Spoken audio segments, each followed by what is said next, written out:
Hey guys, let's talk about quantum computing and passwords and how dangerous passwords and crypto are. Just a risk quantum computers pose to that. Okay.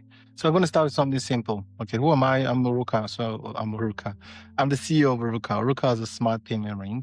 And we're a banking app where we allow users tap to pay. Okay. So you can tap to pay with your ring, tap to pay with no need for phones, no need for wallets. Okay. So if you look at this wallet, this is a huge wallet. It's got 12 cards in it, which is it was convenient a long time ago because I loved it. Number one, it's secure as well. So if you come in with one of those funny devices where you can tap to get credit card details from people, I think thieves use that a lot to try and tap this card. It blocks it. So it's RFID. The RFID, it blocks RFID, sorry, from going through, which is very cool. And it was very nice. I loved it at the time. But then obviously one of my friends came over to London and he was stabbed. Someone grabbed his phone and wallet and stabbed him.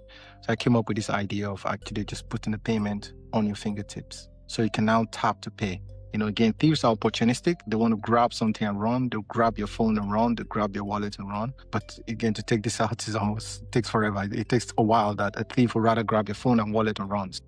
Be careful there. If you don't have a phone or wallet, then guess what? No one even looks at this because if they steal this and run away, you can block it. You can block it as soon as possible. You can block with the nearest phone you see. So you're safer there. Your rings are safer. So payment rings, check it out, uruka.com. But in line of safety, I think I say all this to mention that I come from a safety angle. Okay, I love my customers. I make sure, again, I'm getting ready to go see a customer now. Actually, one of my banking customers. But I think what's important is that we need to be safe, and I say this as well from a place of good thinking, but you need to think ahead of the curve, okay? And I say this because I had a LinkedIn post the other day, and a lot of people were shocked when I said this as well, that crypto is going to break, quantum computing is going to break crypto. So I'm talking about passwords because people don't realize this. Let's talk about passwords and how it works and how secure it is, okay? And I've got some stats from a website called hivesystems.com. So check them out, hivesystems.com. They've got a table, okay, that shows how complexity of passwords and how it breaks down from the average computer to what we have today, which is AI chips. So AI chips is one of the strongest with 100 chips that comes from NVIDIA. And those chips are very fast, and that's what ChatGPT is built on. But it's public. So that means if you're outside, as long as you're not in China, you can order these chips and you can create something. So right now I'm talking to you, okay? There's a hacker somewhere that's bought the same chip that ChatGPT has, and is trying to hack our passwords and phones. Something to watch out for. So as a bank, again, we're more at risk. For everybody is at risk. I mean, you've seen a lot of old people, elderly people that get robbed or stolen. How do you think they got the details? You call them and give them exactly about them, where they live, how much they claimed on. They know all this based on just looking at their phone and email. They've broken into it already. That's why passwords are important. Then we go into crypto because crypto was supposed to be the most secure form.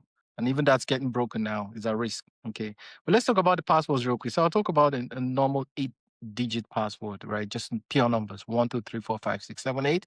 We can randomize it as well. Either way, if it's 8 digits, okay. The average computer, which is a slow computer, will take 4 hours and they break that down immediately. Okay. How about ChatGPT? That chip will break down that password or crack it in exactly instantly. So instantly, it's going to look at it and break down the password and tell you exactly what your password is instantly. That's 8-character password that's just full of numbers, okay? Say you want to make it more complex. Why don't you add a lowercase in there? If you add a lowercase to your password, in 10 months, an average computer will break that down. So keep guessing. In 10 months, they'll break down that password and get into your system. Charge 43 minutes. So the chips that are in charge right now, in 43 minutes, if you just have an 8-character password that is full of just a lowercase and numbers, in 43 minutes, ChatGPT can guess it. That's something to know, right? And be careful about, which is not really said. People don't realize that, but I'm just saying how quickly it is. And that's why people are shocked when they get these calls. I mean, I've seen customers that come to me and say, whoa, this looks so real because I just posted something out. Yes. So hackers can sit on your system for a long time and see exactly what you're doing. And based on what you're doing, they send this information out. And then most likely you fall for it because you've just come from the post office. And they put a code to say, hey, click on this to pay because your package hasn't left. You click on it and that's where you're susceptible. Okay, so these guys are very smart. They've got like the latest chips and so we need to be careful there with our passwords. And let's talk about the most complex password people have. So the average person, right, has 8-digit character. The average person has a 8-character password, and the most complex person would be numbers, The letters will be uppercase, lowercase, and a special character. You can check this online. This is coming from Hive Systems. If you have that combination, which is the strongest as we know it, 8 characters, numbers, uppercase, lowercase, and symbols, it takes the average computer 2,000 years to break that. Okay, so we're safe because no one, at least as far as we know right now, no one's going to live all the way to 2,000 years. So you're fine. So the computer can keep trying for 2,000 years and will never get a password till we all die. At least everyone watching this video will be dead in 2,000 years. But how about ChatGPT chips? ChatGPT can break that down in 3 months, guys. So in 3 months, ChatGPT, if it's 8 characters only, can break down your password in 3 months. That's ChatGPT chips, A100s. We're not even talking about the most complex one, which is coming. And then the issue as well with as humans as well, right? We fall into this predictability where we think that using words that we remember is good for us. Yes, good for us, but it's also better for hackers who are constantly, like I was talking there, right? You know, again, it takes 43 minutes. If you have a simple 8-digit password, I think it's easy to remember. In 43 minutes, they've gotten the password, you know? So that's the issue I have. And in terms of progress in quantum computing, which is actually better than that, right? So if you look at, let's go back into the password case, right? How it breaks it, right? The whole issue on password is the predictability for us. So humans, we always go with summer 2002, something we remember, right? That's predictable for a computer. And predictability is so easy that people don't realize it's easy. It's so perverse, like it's always been there for years. So Google had this. Google could go in based on what you're typing, could tell you the next letter you're about to say, and almost with certainty, the first 5 numbers it guesses, it would be there. Maybe not if you're just using the password, the computer for the first time. But after a few months, it can tell you based on your pattern, based on people around you, it tells you what the next step is. That's the same thing with the hackers. Hackers can tell, as humans, right? Password, for instance, we change the word password and we think we're smart. The computer knows that that's most likely what you're going to do. So the pattern recognition is something that algorithms work towards and they can easily come up with, you know? So the brute force is always there. And then obviously the whole complexity is important, right? So we'll get to that stage where if you try 3 times, the computer gets blocked, okay? So we need to do that a bit more, but that helps us more, okay? Let's see what I talk about then. How does this work as well then for quantum computing? Well, quantum computing is already ahead. So we know 100% IBM is working on it, right? They've got what's called, I had to get the name on this one. It's called Loon, yeah, and Nighthawk. So IBM already have the supercomputers that are working. So it's a matter of time for them to make this public. And when it becomes public, that means anybody can buy it. If anybody can buy it, guess who's going to be the first to buy it? Not me and you.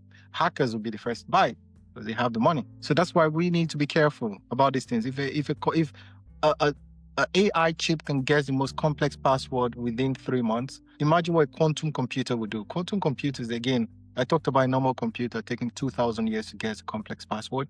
ChatGPT is already on 3 months. So a quantum computer is going to break that a lot quicker. If I right now, I think that there was I think it was Vitalik who said this. There was quite a few more specialists as well and scholars who said this as well, that the current crypto that we have, so crypto is meant to be secure. Bitcoin had the most secure, and that was the entire selling point, right? That they're so secure that the crypto can't be broken. So everything's stored on the blockchain. Yeah, for you to break it is almost impossible. In fact, the whole proof of work or proof of stake, right? Basically, how you solve is based on a puzzle. So only when you solve the puzzle do you then go ahead and declare a transaction. Now imagine if you have a supercomputer that solves it like that. Then the computer will just solve it. There you go, put his own transaction in there, or go back and actually break all the transactions because it can do it. So it's a concern, which again, I know a few people are working on this, which is very good, but something that needs to be said, okay, that Bitcoin passwords would not survive quantum computing. And that's it, because we've seen AI right now. I told you about the table. AI definitely, our most complex passwords, which used to take 2,000 years to break, the current chips that NVIDIA have put together, breaks it in 3 months. That's NVIDIA, that's right now, not quantum. Quantum computing is going to take that up, you know? And then the question is, if you ask me, and then I know one of the crypto guys will probably ask me, then what do we do here? I think the only thing we can do is have a second layer, right? So Bitcoin maybe should have a second layer or they have a hard fork, which again spoils the entire idea. The hard fork, for those who don't know, is basically you take the code a separate direction and you defunct, or you make the old one defunct, derelict, and it's not used anymore. It happens every time with Ethereum. Ethereum, you can call it crypto, you can call it open source, but it gets forked and it improves the security. Bitcoin maybe should do that as well because everything is based on Bitcoin. So Ethereum can be good, but either way, at some point, Bitcoin is hacked. Without Bitcoin, there's no Ethereum. That's my argument. Again, crypto guys can say what they want to say on this point. But my point is, if anybody, we all know, the average Joe on the street, they understand crypto from Bitcoin. If Bitcoin breaks, there's no other Solana, Polygon, Ethereum, all those guys. So, the name is gone. So in my opinion, I think definitely the whole research into how to make sure that we're prepared for quantum computers is important. And it's more risky than we think, especially given the advancement in computing right now. Okay. So that's all I'm going to say on this for now. Guys, so be safe. Change your passwords if you haven't. If it's something simple, please change it immediately because these guys are constantly working on breaking securities down. So be safe out there. Take care. Bye.